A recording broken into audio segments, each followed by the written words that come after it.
Salut l'équipe, j'espère que vous allez bien. Bienvenue sur ma chaîne Foot Vibes 2233. Du coup, on va vous parler du match, le premier choc de cette Coupe du Monde Brésil-Maroc. Hier, je voulais vous débriefer dans la nuit, mais bon, le match s'est fini tardivement. Du coup, ma femme était en train de dormir, du coup, je voulais pas la déranger. Du coup, le matin même, je vous fais mon petit vidéo débrief. Du coup, le match Brésil-Maroc. Du coup, comme vous avez pu le voir, les Marocains, ils ont dominé le Brésil, surtout dans les 30 premières minutes. Franchement, les Marocains, ils ont mis le bouillon brésilien. J'avais l'impression que le Brésil jouait en rouge tellement qu'ils avaient la position du bal. Ils ont fait tourner le ballon. C'était incroyable, les gars. Du coup, je vais vous parler de la composition de départ du Maroc. Du coup, les deux formations étaient alignées en 4-2-3-1. Du coup, on va commencer par le Brésil. Dans les cages, on avait Alisson, accompagné de Gabriel Marquinhos en charnière centrale. Côté gauche, on avait Douglas Santos. Du coup, latéral droit, on avait Ibanez. Comme milieu de terrain, on avait Guimarães, le Lyonnais. Moi, je ne vous cache pas, en tant qu'ancien Lyonnais, j'étais un peu plus pour le Brésil parce qu'ils avaient aligné Guimarães et Lucas Paqueta. Du coup, milieu de terrain, Guimarães accompagné de Casemiro. Casemiro, les gars, dans le côté gauche, on avait Vinicius, Paqueta en numéro 10 et à droite, Rafinha. Et dans l'axe, on avait Thiago, Victor Thiago. Les gars, le Brésil, ils avaient toujours eu des attaquants légendaires. Et là, ils ont mis un Thiago. Je ne vois pas d'où est-ce qu'il sort ce gars, franchement. Il est éclaté, franchement. Il n'a rien démontré. On sait que le Brésil, c'est des grands attaquants. R9, Fred, bon, même si Fred, c'était pas un grand attaquant, Adriano. Ils avaient toujours des attaquants de renom de classe mondiale. Et là, cette année-là, pour cette Coupe du Monde, tout le monde voulait voir Neymar. Mais Neymar, juste avant le début du match, il a fait sa petite tournée. Voilà, mais bon, on savait que Neymar, moi je pense que Neymar, il va même pas jouer cette Coupe du Monde, hein. Je sais pas vous les gars, je vous laisse mettre en commentaire, mais pour moi, hein, je pense qu'il va jouer aucun match de cette Coupe du Monde, hein. Voilà, ça c'est la compo du Brésil. Du coup, revenons à la compo du Maroc. Pareil, le Maroc aussi était aligné en 4-2-3-1 dans les cages. On avait Yacine Bounou, accompagné en charnière centrale de Riyad et de Diop. Côté gauche, on avait Mazraoui. Côté droit, on avait Achraf Hakimi. Et surtout, le milieu de terrain, El Ainaoui, Bouadji. Ayoub Bouadji, les gars, je vais parler de lui. Là, je vous mets la compo Ayoub Bouadji, El Khanous, Ounaï numéro 10, Brahim Diaz côté droit. Et dans l'axe, ils avaient Saïbari. Les gars, franchement, les Marocains, ils ont très bien rivalisé avec le Brésil. Ils auraient même pu l'emporter. Ils avaient largement les moyens de l'emporter s'il n'y avait pas eu cette double parade d'Alisson en toute fin de match. C'était même dans le temps additionnel, franchement, les gars. Le Maroc, ils avaient eu la possession du ballon, que ce soit au milieu de terrain et même au milieu de terrain, ils ont vraiment fait tourner la tête aux Brésiliens. Franchement, les Brésiliens, surtout Carlo Ancelotti, tu as du pain sur la planche, hein. Franchement, ton équipe, elle n'est pas encore rodée, au contraire des Marocains. Eux, ils sont bien rodés. On a l'impression qu'ils ont fait une très bonne préparation, au contraire de vous. Certes, vous avez eu beaucoup de polémiques. Est-ce que Neymar sera dans le groupe ou pas? Tu l'as pris au dernier moment. Du coup, tu n'as pas pu faire les rotations que tu avais prévues pendant les matchs amicaux. Voilà, et là, on va voir ce que tu vas faire. En plus, pendant les matchs amicaux, il était déjà blessé. Du coup, là, revenons les gars à Ayoub Bouadji. Nous, les suiveurs de Ligue 1, on le connaît très bien.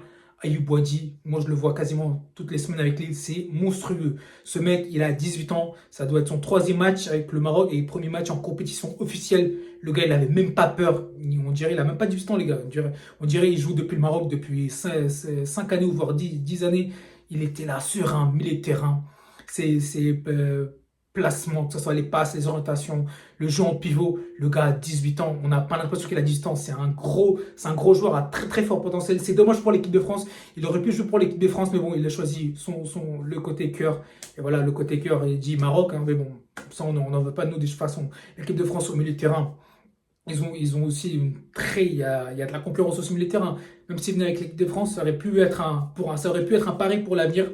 Ayoub Bouadji, franchement, les gars, mais bon, là, les Marocains, vous devez être contents de l'avoir dans votre équipe.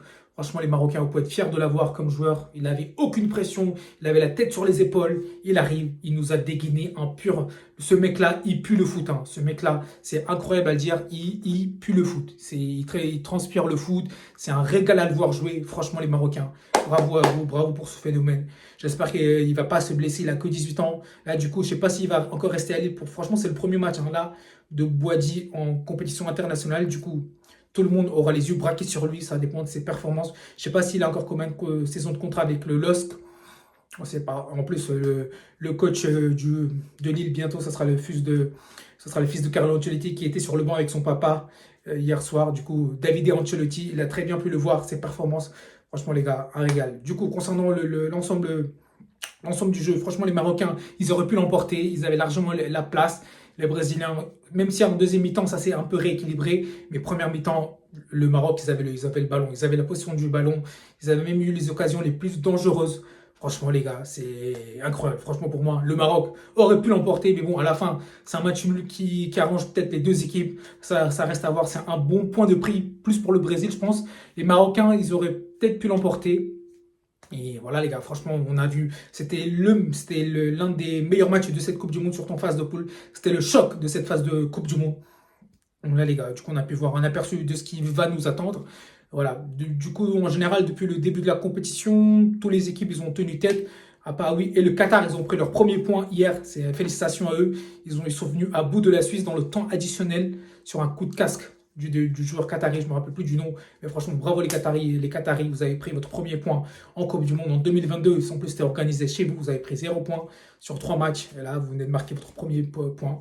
Félicitations à vous. Et que dire, après ce soir, nous aurons l'entrée de l'Allemagne face à Curaçao. Les gars, c'est à 19h.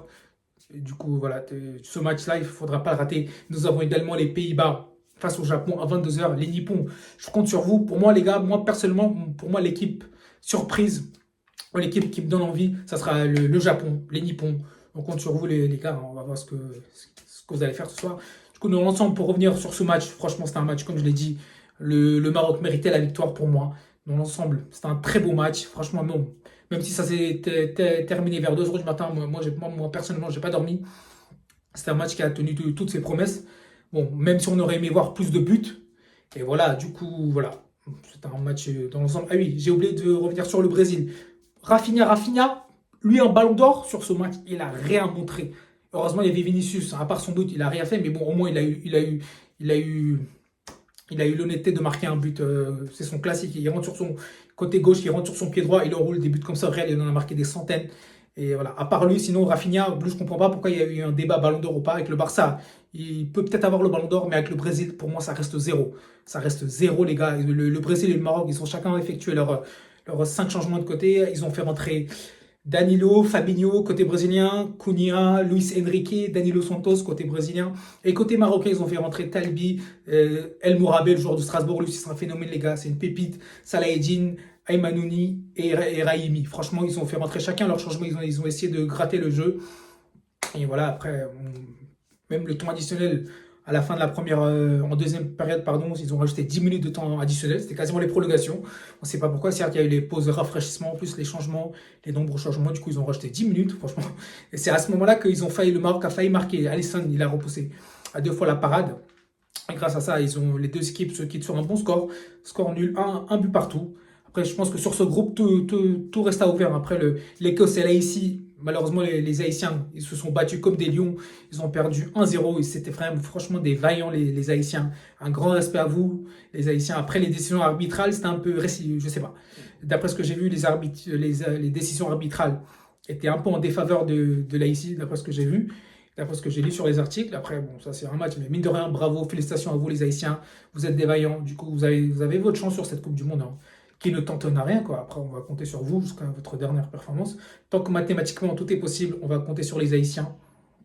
Et voilà, après, sur ce groupe, tout reste possible. Et voilà, je pense que j'ai résumé plus ou moins.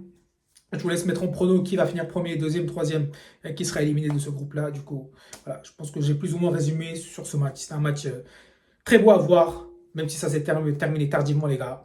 Du coup, mettez-moi en commentaire qui va finir premier, quel sera le meilleur buteur. Et voilà, du coup, je vous laisse mettre en commentaire. Surtout, n'hésitez pas à mettre en commentaire ce que je dois améliorer sur ma chaîne. Comme je l'ai dit, les gars, je suis un débutant, les gars. Du coup, veuillez m'excuser si je fais des bêtises ou des petites boulettes. Voilà, mettez-moi en commentaire vos commentaires, que ce soit positif ou négatif. C'est toujours bon à prendre, les gars. Du coup, je compte sur vous, les gars. Et du coup, le prochain débrief, ça sera certainement le match de l'équipe de France face au Sénégal, le 16 juin à 21h. Du coup, le match va se terminer aux alentours de 23h. Et voilà, les gars. Du coup, la prochaine vidéo sur ma chaîne, ce sera certainement le débrief de France-Sénégal, les gars. Du coup, en attendant, prenez soin de vous, les gars. Je ne sais pas quand est-ce que vous allez voir cette vidéo, que ce soit en matinée, après-midi ou dans la soirée. Dans tous les cas, je vous souhaite une très belle journée à vous, les gars.